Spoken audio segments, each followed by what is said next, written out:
فقلت له بص انا لازم انزل سوريا. فطبعا الحاجه دخلت كلمتين حلوين، انت عارف تاثير الام في اي عيله. لقيته حاطط لي الباسبور على التلفزيون وفوق 2500 ريال وكاتب لي ورقه مالكش غيرهم، تعالى بعد 4 سنين مهندس ولا اي حاجه. ب 2500 ريال. نزلت سوريا، قدمت في الجامعه. طبعا اول حاجه كتبتها ادب انجليزي، فاهم؟ انا معايا لغه. فبيعملوا حاجه عندنا اسمها المفاضله، اللي هو بيجيبوا علاماتك وبيعملوا لها مقارنه لانه انت جاي من السعوديه. بيخصموا المواد الدين وبيخصموا 15% من النسبه. فطلع لي تاخد بالباقي بقى حاجه لبان. طلع لي معهد قابله اجتماعيه، اللي هو ايه؟ معهد خدمه اجتماعيه. لا كمان يا ريت. انت عارف القابله الاجتماعيه هي ايه؟ اللي بتولد. اوف. انا معهد، انا المساعد، انا اللي بجيب الميه السخنه. والله عادي اي حد مش محتاج تدرسها. ميه سخنه بسرعه، بس معروفه الجمله. بويلر، شغل بويلر وتشغل شكرا طشت بس. فايه ده يا جماعه؟ لا مش هعمل كده. لا مش هعمل كده. لا. فكان لسه فاتحين معاهد دوس ويندوز، كان بيعلموا الدوس والويندوز ده لازم معهد. وزي دلوقتي تخش وتلعب. لا ماشي، احسن من الميه. يعني اكيد احسن من الميه السخنه. يعني لو هندرس دي ما ندرسش الميه السخنه. ما درجه الغليان تفرق. طبعا انت هتموت الواد طبعا. عالمي. فدخلت معهد دوس ويندوز وساعتين في اليوم، وطول اليوم قاعد ما بعملش حاجه. انا وخالتي وخالتي الثانيه وست الله يرحمها جدتي، يعني قاعدين في بيت واحد ما بنعملش حاجه. في حمص. في حمص. فصاحبي في المعهد قال لي بص يا ابني، انت ساعتين، انت عندك ايه طول اليوم؟ وراك ايه؟ وراك ايه الساعتين؟ قال لي بص انا هسافر دبي. حلو. وانا شغال عند عمي في المحل، فلازم قبل ما اطلع احط حد مكاني. حلو. تيجي تشتغل؟ ماشي. قلت له يلا. اول حاجه، طب انا جاي من السعوديه، يعني انا المفروض انا جاي. لا مش انا جاي من السعوديه اشتغل في سوريا. فقال لي تعالى ومش عارف ايه. رحت لقيت حاجه كده بقى كباره اسمه عبد الحكيم عباس، مش هنساه. قاعد كده بقى فاهم، وقاعد على المكتب وتقيل وبيشغل اسمهان، بيموت جدا في اسمهان. والمحل اللي بيبيع عندنا بيسموها كبه بصوف، بتاعت التريكو. اللي بيحييكوا منها. فقعدت معاه، قال لي بص انت تعرف؟ قلت له اول مره اشتغل في حياتي. قال لي انت هتنظف هنا وتعمل وكذا وتتعود شويه. قال لي هتاخد في الجمعه، طبعا احنا عندنا بيقبضوا الصبيان بالجمعه. هتاخد 150 ليره. حلو. 10 ريال اصلا. انا معايا 2500. انا جاي لكم ب 2500 اساسا. لا 2500 خلاص، ما دفعت المعهد انا. خلاص على الابيض. ماشي. فقلت له ماشي. بدات انظف ومش عارف ايه، وابدا اعمل القهوه صراحه عشان اعمل قهوه. ماشي. ماما هي اللي بتعمل القهوه. انا مش بتاع بهدله، انا ابن ناس. فبداوا نكنس وبره على الباب وافتح، بدا يامن لي ويديني مفتاح المحل بقى. هو انا افتح الصبح قبل ما يجي المعلم. بدا شويه يعلمني على الاسعار. فراح قال لي بص تشتغل تبيع؟ قلت له انا جاي. ابيع. فراح عمل لي بسطه على باب المحل بنبيع شرابات وامطات عندنا بيسموها، اللي هي الحجابات. حلو.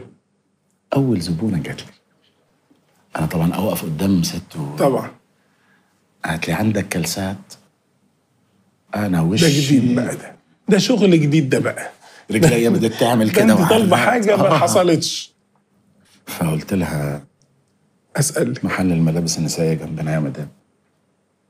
قالت لي كلسات؟ قلت لها مش هنا. قالت لي امال دي ايه؟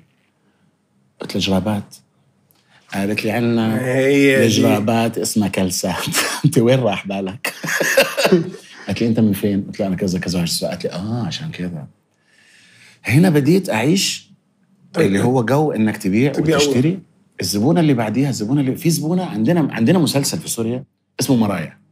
مرايا ده هو من اهم اعمده مسلسلات الدراما. عندنا واحد اسمه ياسر العظمه، ده استاذي من اعظم، وعنده سلسله في رمضان بنزلها مرايا زي طش مطش كده، كل حلقه مختلفه وبيعمل كاركترات. حلو. ومعاه ساميه الجزائري، دي معروفه سوريا كده من التقال.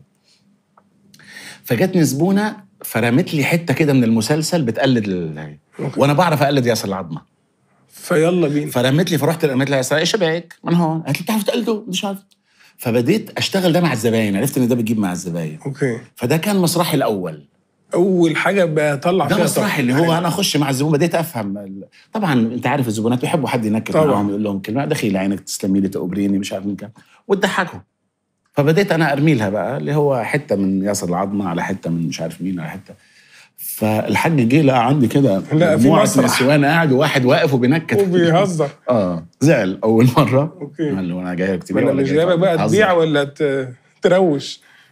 هنا بدات اكتشف الحياه في السوق، وكنت اروح عند اسامه في الجامعه واكتشف ان في روايات وبيسمعوا حاجات تانية وبيسمعوا اغاني وبيقروا روايات ونزار قباني واحلام مستغانمي.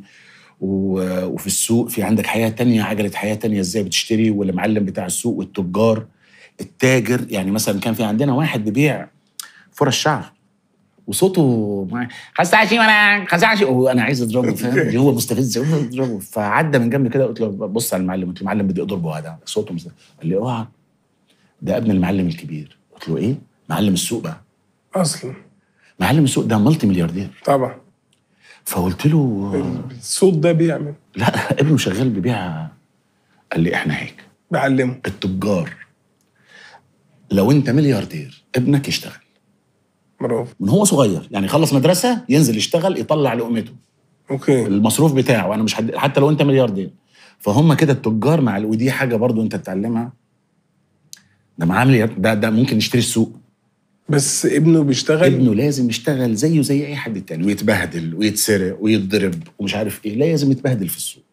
فالسوق ده عالم، واللي يعرف يمثل يعرف يبيع. اللي يعرف يمثل في السوق ده هيعيش. حلو. هتعرف ازاي. انا اول ما تخش عليك الزبونه دي ممكن تشتري القطعه اللي ب 500 ولا اللي 250 ولا اللي ب 15 من شكلها من لبسها من الاتيتيود بتاعها. لازم تفهم الناس وتعرف تبيع لها بقى الحاجه. وفكره بقى انا تبص على الحاجه انت تعرف ان هي عايزه دي بالظبط. يعني هي خلاص جايه على دي. مثلا جايه على دي، مثلا جايه تشتري دي. لما دام هي كتير حلوه وبيجي معها هي كتير حلوه يعني طبقيهم على بعض ليك بيجوا، فهمت علي؟ فانت برضه هتبيع زياده. هتبيع لها. اما بدك هي في كمان هي زبده ليك، خدي هدول اثنين وخدي معهم هاي. فهنا اللعبه بتاعت سوري رسمه اهو دلوقتي. خلاص قالب يا ريس. شويه خشين على السعودي. طيب التمثيل بقى جت مرحلته امتى؟ يعني خلصنا الاربع سنين، رجعت لهم ازاي؟ قعدت سنه في سوريا، دي سنه رجعت السعوديه عايز اشتغل. خلاص هنا لازم نشتغل. فاشتغلت اول شيء، اشتغلت كتير. اشتغلت اول حاجه كنت في شركه بنحمل رخام للعماير اللي ما فيهاش اسانسيرات. وبقى حر السعوديه انت عارف في الصيف